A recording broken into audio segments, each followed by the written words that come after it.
How's everybody doing? Yeah, that's right. It's raining again. We're getting all the rain this year, all of it. It's been wild. Usually this time of the year, it slows down to cutting the grass about every 7 to 10 days. But it's still twice a week right now. I'm constantly on that mower. Here I am. How you guys doing? Yeah, I'm constantly on that mower, and it's just been a busy summer. It's hard to get anything done because it just won't stop raining. Let's go in the shop and let's talk about a few things. Mainly the 026 that we're building. I want to put it out there for you guys and let you guys decide what are we doing with this saw. There we go. We're out of the rain and inside the saw shop. Still swatting mosquitoes. They've kind of died down in here. I left the window open last night with the lights off, and I think a lot of them made their way out. How's it going out in your neck of the woods? It's been crazy around here. When I was away in Houston, my buddy who's local here, he messaged me and said, hey, they're closing Highway 1 down. Now, Canadians, you guys know Highway 1. To the Americans, I'll describe it. Now, our infrastructure up here is not on your guys' level. The main highway in Houston was, the limo driver was telling me, it's like 22 lanes. Incredible. Your guys' infrastructure down there, second to none. Beautiful, well laid out roadways, high speed, no potholes. You guys do it right down there. Up here, we have a limited amount of population and far distances to go. So we have very limited infrastructure. There is one highway in Canada that goes from one side of the country to the other, and that is called Highway 1, the Trans-Canada Highway. And for the most part, it's good. It is 2 lanes in Ontario. As soon as you cross the Ontario border, it goes to 2 lanes. When you're going through the Canadian Shield, to describe that, it's almost, I wouldn't call it mountains, but it's rocky escarpments, and they carve the highway through it. But anyways, it's the main highway. And they closed the highway down to do some major repairs in Headingley, and which is where I'm originally from. And they've diverted all the traffic up Highway 2 by where I live. And let me tell you, you don't appreciate how little traffic we have out here until now. It's backed up for miles to get back onto the perimeter, which is the ring, the freeway, if you want to call it that goes around Winnipeg. So I've been leaving early and getting home late. Took me probably an hour and a half to do a 30-minute drive today. Not horrible for you guys that live in a big city, but horrible for here. So it's been kind of crazy out there. It's only for a week, but still kind of nuts. I feel sorry for anybody that's traveling long ways and, has to go through. Anyhow, friends, what am I doing here today? Well, I'm really thinking about this 026 build. I've been doing YouTube for, I think, 4 years now, maybe getting closer to 5. And you guys ask me steady to do 50cc saws. And I got nothing against 50cc saws. But as you guys know, I don't really run them. I do cut small timber here more often than not. Timber that you can cut with a 50cc saw. But the problem is with me, it's a twofold problem. Number one, I can't run a super long bar on a 50cc saw. It just won't oil it. And or pull it. So that's number one. And number two, it's like pulling with a diesel, friends. Once you get a diesel truck, it's pretty hard to pull with a gas jobby. Not that you won't pull, or a gas job you can't pull. It's just a different experience. My 7.3 Power Stroke, you can lug it with weight, 10,000 pounds behind it, lug it, step on it. Once that turbo starts to spool, it pulls and pulls and pulls. You don't got to shift it or nothing. So bigger saws, they have more power. They're just easier to run. They're more fun, for me anyways. So, but moving on, you guys have been asking me to do a 50cc saw forever. So I've really been thinking about this build. This is a build I'm doing for you guys. And again, For those of you that are new here, this saw is going to be going to one of you guys. 100%. I'm going to donate this to a viewer. And no, you can't enter. If you comment and you're on this channel a lot, I know about you. And I appreciate you. And if you're new even, drop a comment. And I pick up on vibes. People that have good energy are people that, I want to help out or send a saw to. So, anyways, friends, so I'm trying to think. I'm building this saw for the average firewood guy. And I'm thinking to myself, there's two ways we could build this saw. So here's where you guys come in to the scenario. There's two ways to do a small saw, because you have to remember, a small saw has a little tiny wee crankshaft, not a lot of weight, a little short crank or rod, okay, really small piston, small combustion chamber, small carb. It's never gonna be a powerhouse. Yes, you can turn these things up. Now, we've all seen on the internet, there's all kinds of guys out there that port saws. I just happen to be one of them.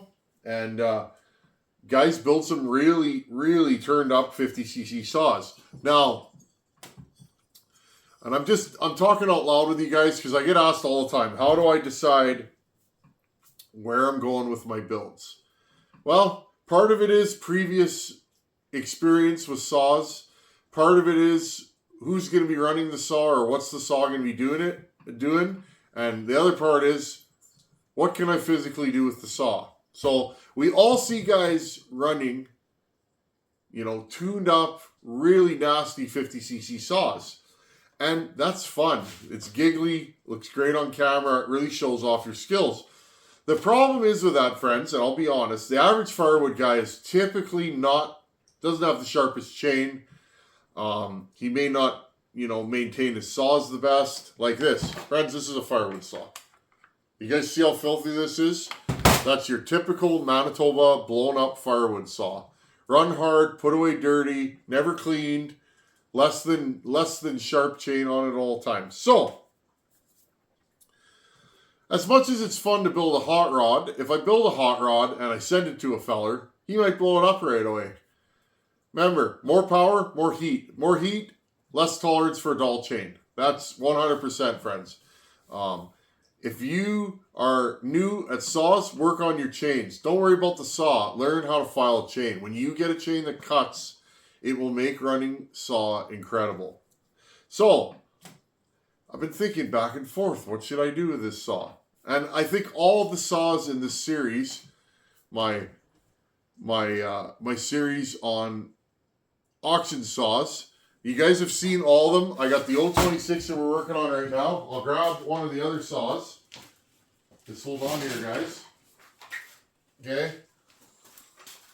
This one here. Don't worry, friends. I haven't forgot about this thing. It's a DCS 5121. It's a 50cc. How many cc's is this thing? I think it says here somewhere. Anyways, it's like a 51, 52cc saw. I see these around, not super common in my area. People really like them. And I also bought this saw. 268. I don't know what I'm doing with this one. I've built a ton of these on the channel. You guys know I really like these saws. Maybe I'll do this one on the channel or maybe I won't, but we picked this one up too. I also bought those Pioneers. Those are saws we're going to do also. But anyways, friends, these two saws are firewood saws. And I want to build saws that people enjoy running. So, the question is, and if you guys have a moment, leave a comment. If you're busy, I get it. Friends, I watch YouTube. I don't comment a lot because I'm a busy feller. That's just how I am. As my life goes, as I get older, the days and years go faster, don't they, friends? Especially having a toddler, I feel like life's just zipping by. I got all these projects I want to do around the house and I'm not getting them done. But anyways, so there's two ways to build a saw like this, in my opinion. Now, one way is to really jack up the compression and just make it a monster.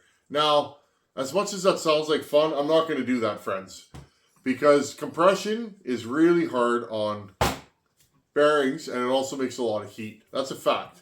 100% that's a fact.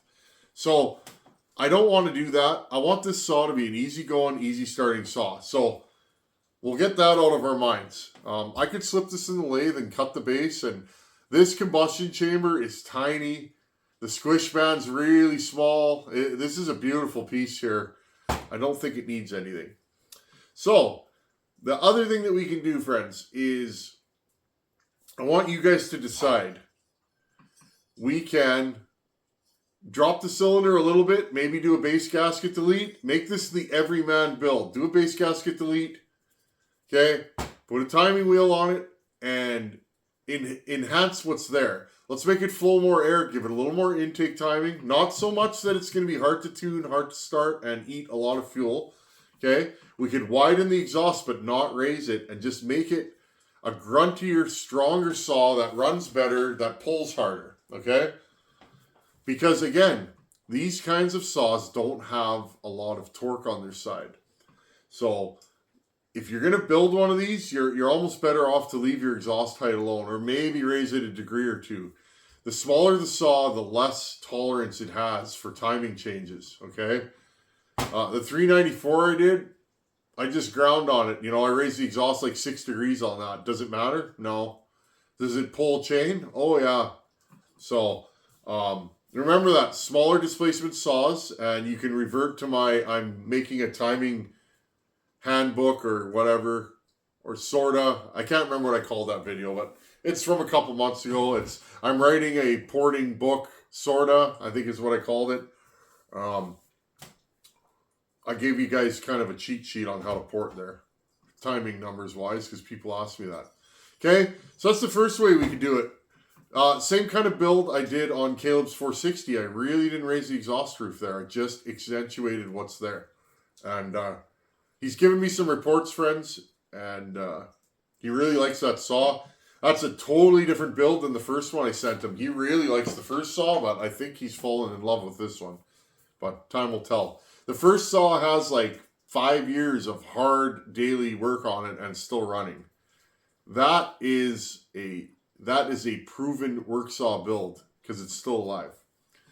Okay, moving forward, there's another way we could build this saw. Everybody loves my hot rod home light. Well, one of the secrets of that saw is I built it for RPM. High RPM. That saw revs to the moon and back. It's not the easiest to start. It's not easy to tune. It runs super hot. I have to do a lot of work to that thing to keep it alive.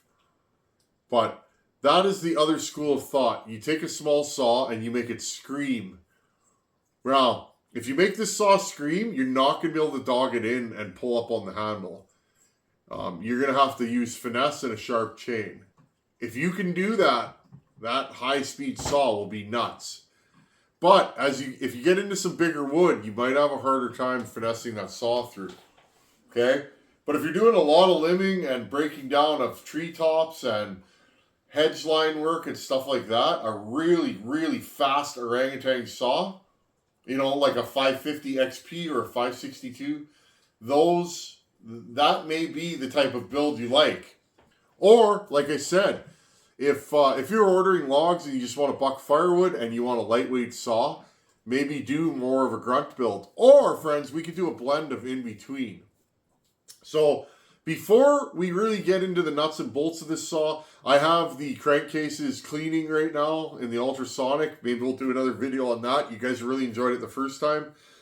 But, friends, before I start this build, post a comment below because a lot of you guys are interested in this. This could be any 50cc saw. This doesn't have to be an 026. They're all very similar bore and stroke. The same moves I use on this, you can use on another saw. But the question is, friends, what are we doing here? Do you guys just want me to show you how to build a super reliable, easily done saw that you can do at home? No right angle tool. Okay? I'll leave the right angle tool in the toolbox. Let's just do a basic port job and throw this thing back together with a pipe, of course. Got to pipe this thing. Or do you guys want me to throw the kitchen sink at this and make this thing just an absolute orangutan? It's up to you guys out there. Remember, one of you guys is going to get mailed this saw when I'm done with it, and it'll be yours to keep and enjoy. And it's just a token of my gratitude for you guys hanging out here. And same thing, the little Makita, we're going to port that one, and same thing, I'll pass it along to one of you guys. And then, I've been saying this for years, but I think I'm getting close to heading to Pioneer Town. I got enough of them now. I got that minty partner, and I got a donor saw, so I think we can get there. I'm excited. And I'm not going to lie, friends, the auction will be over by the time you see this, but I'm chasing some more saws in an auction, so it's fun. I like buying the blown up saws from auction, and it just shows you guys, I don't live in a logging area, and you find saws wherever you can. Anyhow, friends, I'm going to call this one over, and I just wanted to yak with you guys before I get going on the saw, because this is a build for you guys. What do you guys want me to do? Do you want me to widen the transfers, do some intake work, and then widen the exhaust, give it a little more compression, or do you want me to throw the kitchen sink in this thing? Do you want to do a light piston, transfer work, a higher exhaust roof, intake, maybe a timing advance and a pipe? Do you guys want to see a screaming saw? Now remember, when you end up with that saw, you might not enjoy it as much as a regular build. So be honest with yourself. Remember, guys, the saws that I run the most often are not the nastiest saws I've ever built. They're just the most enjoyable to run. So anyhow, friends, leave a comment below. If you have a moment, pop in, say hello. I really appreciate you guys hanging out here. It makes my day. My day-to-day now is super busy. The hustle and bustle of my daily life. But you know what, friends? Every day I'm in those comments, and it brings a smile to my face. And I really enjoy what we've created here. And I really appreciate you guys hanging out. Anyhow, leave a comment below. What do you guys want to build? If enough of you go the same way, I'll be like, okay, here's what we're doing, and here's why we're doing it, and I'll show you guys how to get to where you want to go. So think, where do you want to go if you have one of these? Where would you like your saw to run? And I will do a shot for shot, video by video, and show you guys every move to building this saw. Anyhow, friends, thanks for watching. Take her easy. I'll see you guys Friday night in the shop. It's a deal. Later.